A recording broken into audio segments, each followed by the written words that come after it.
बिस्मिल्लाहिर्रहमानिर्रहीम। अस्सलाम वालेकुम। सुल्तान महमूद गज़नवी एक नेक और सच्चा मुसलमान बादशाह थे जिसने दुनिया पर 33 साल हुकूमत की। ये उस वक़्त दुनिया में शुजाअत और असर व रसूख रखने वाले दुनिया के दूसरे नंबर के बादशाह थे। पहले नंबर पर चंगेज़ खान था,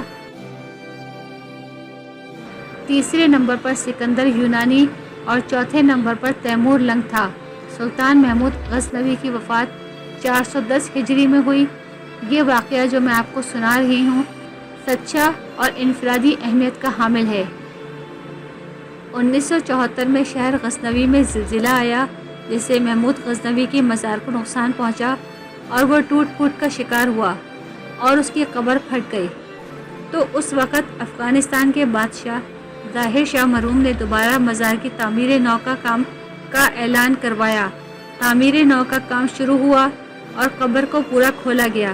क्योंकि कब्र नीचे तक फट चुकी थी तो मज़दूर और कब्र की ज़ियारत करने वाले हैरान रह गए कि कब्र के अंदर से 1000 साल पुरानी ताबूत की लकड़ी सही सलामत है। सब हैरानी का शिकार हो गए।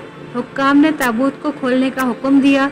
जिस आदमी ने ताबूत खोला वो पीछे पलट कर गिरा और वो सुल्तान जिसने सिर्फ 33 साल हुकूमत की और उसे दुनिया से गए 1000 साल गुजर चुके थे, वो अपने ताबूत में ऐसे लेटे थे जैसे अभी अभी उनकी तदफीन की गई है। उनका सीधा हाथ सीने पर था, हाथ ऐसे नरम जैसे जिंदा इंसान के होते हैं।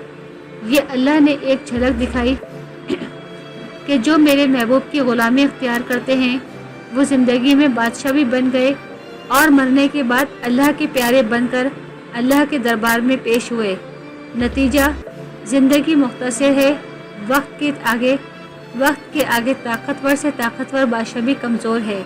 वक्त को कोई नहीं रोक सकता, लेकिन जिसने वक्त पर अल्लाह की खुशनुदी हासिल की वो ही लाफानी है।